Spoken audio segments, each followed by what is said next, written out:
Good morning, Cardano Army. It's your boy Boomin coming at you with yet another video, guys. Go ahead and hit the subscribe button, the like button, and that notification bell so you never miss a Boomin update, guys. We got these updates daily.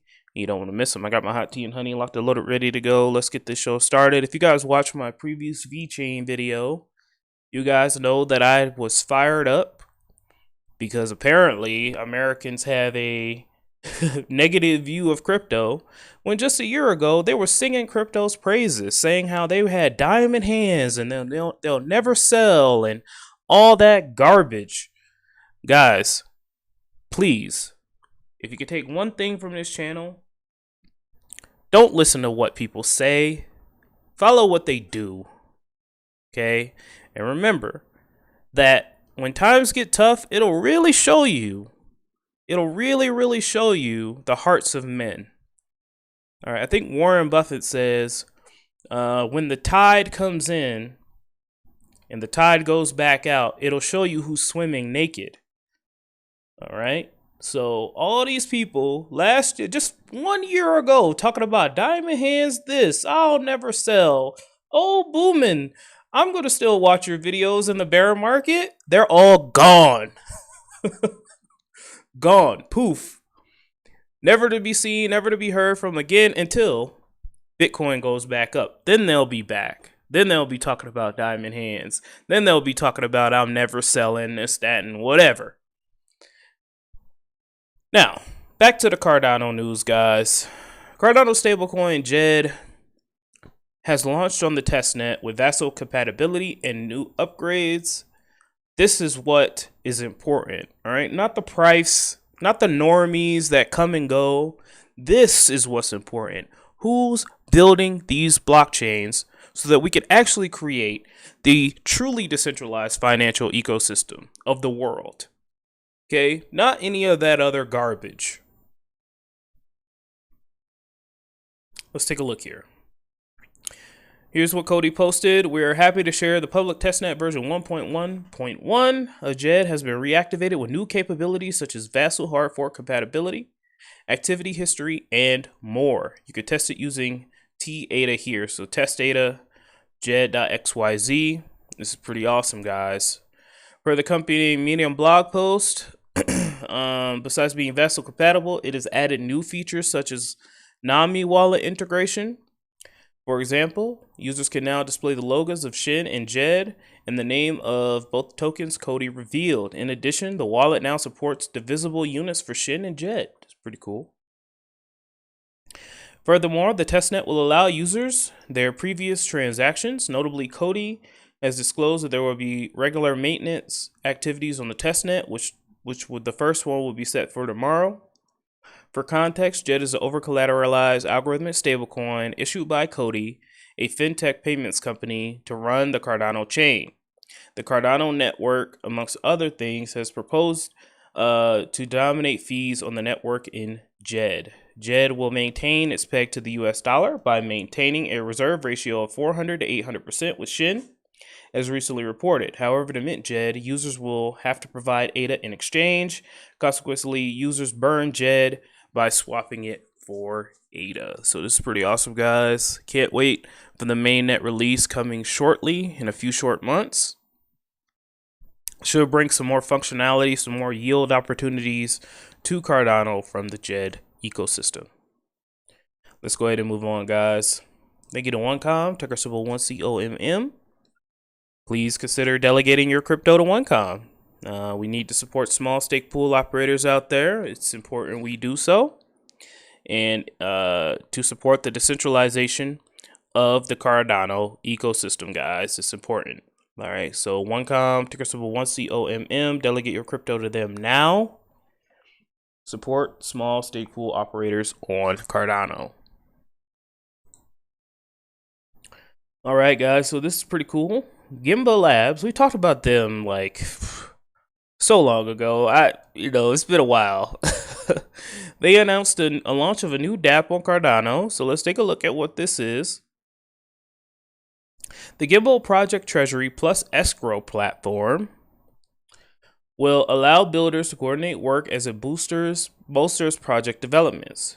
So they released a new kind of dApp launched on the Cardano blockchain. The app, dubbed GPTE, the Gimbal Project Treasury plus Escrow, is aimed at supporting the development of projects on the Cardano network as it assists builders looking to coordinate workflow.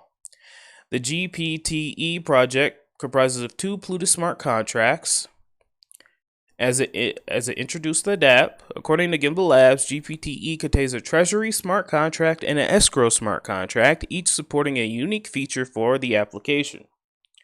The Treasury contract will be used for locking up project tokens as it serves as a holder for the pool containing the locked tokens. The Escrow contract, on the other hand, will help manage commitments made by contributors, including locking and unlocking them at the appropriate time. Gimba noted that the app utilizes transaction metadata thoughtfully, with transactions coordinated using Cardano-based open source library for dApp building. So that's pretty cool, guys. And we got another sort of lifeline for struggling projects.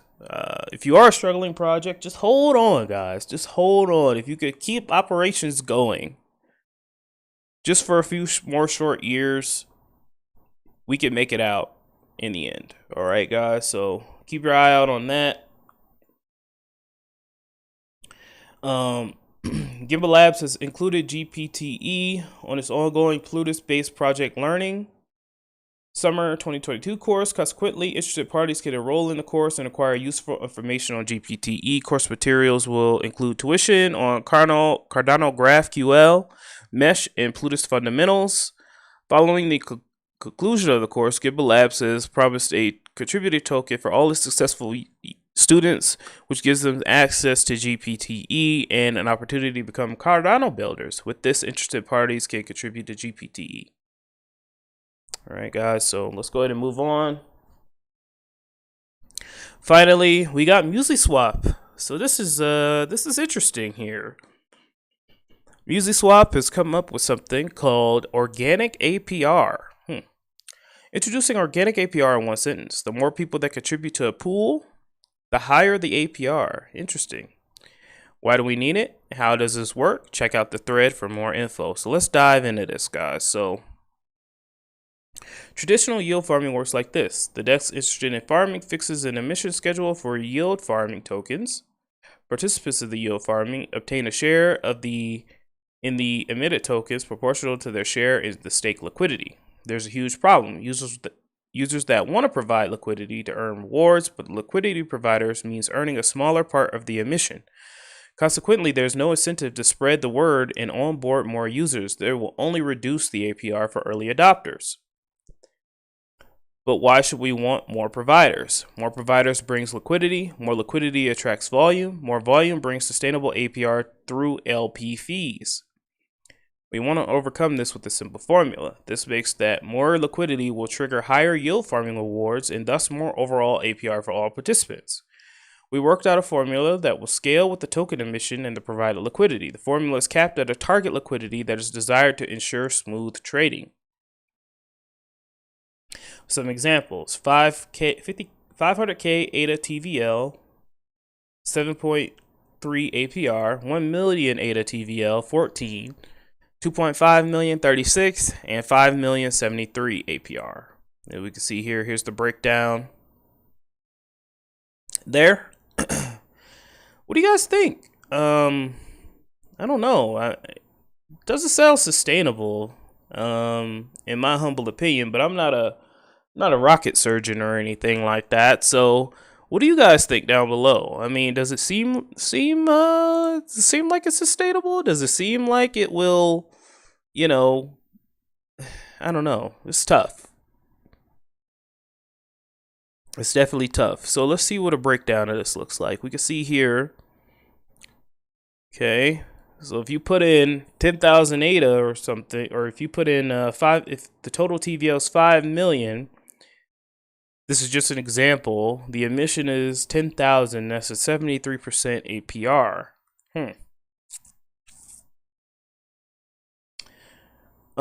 So let's see.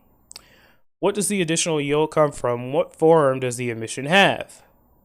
Note that this proposal is not a strategy for producing yield farms from thin air. Rather than that, this is a growth strategy for the DEX liquidity. The core point is to resolve a conflict of interest in the users. They want the DEX and the liquidity to thrive. However, at the same time, they want to stay in the main liquidity provider to receive a larger part of the APR. This is the main purpose of this strategy. By making liquidity thrive, user APR will also increase. The yield farming provider can freely choose the form and the total amount of emissions. In addition, the strategy allows for yield farming provider to be more economical in their rewards allocation. The rewards are also naturally allocated to pools that contribute much to the total liquidity of the DEX, hence the volume and trading APR for all users. One thing I could see happening is that people will just delegate to the highest yield, and then other farms are going to be left behind. And then my biggest question, how is this sustainable? Okay. Regarding sustainability, yield rewards are their nature are never fully sustainable. This approach incentivizes users to onboard more liquidity by organical growth. With this trading fees increase, which are more sustainable part of the APR that is not accumulated automatically by AMMs and allocated to liquidity providers, note that trading fees are usually much lower than yield farming APR. So that really doesn't answer the question. I don't know, guys. What do you guys think? Comment down below. Let me know.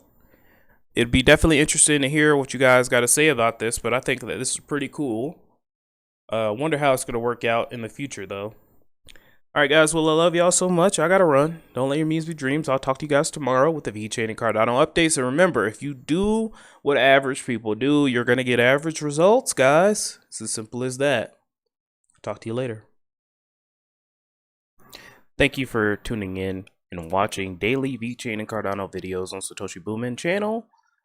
I want to say a wonderful shout out to our wonderful Patreons here: Maryland Fort Crypto, Anthony Andrews, Faruz Den, Kyle Bocci, CryptoSVT.si, Angeltopia, DNC Vale, Leon Jackson II, Kragan, Allflare LLC, Lucky Sunshine Token, and Catherine Braun. Guys, let's keep chopping wood. Don't let your memes be dreams, and thank you so much for your wonderful Patreon support.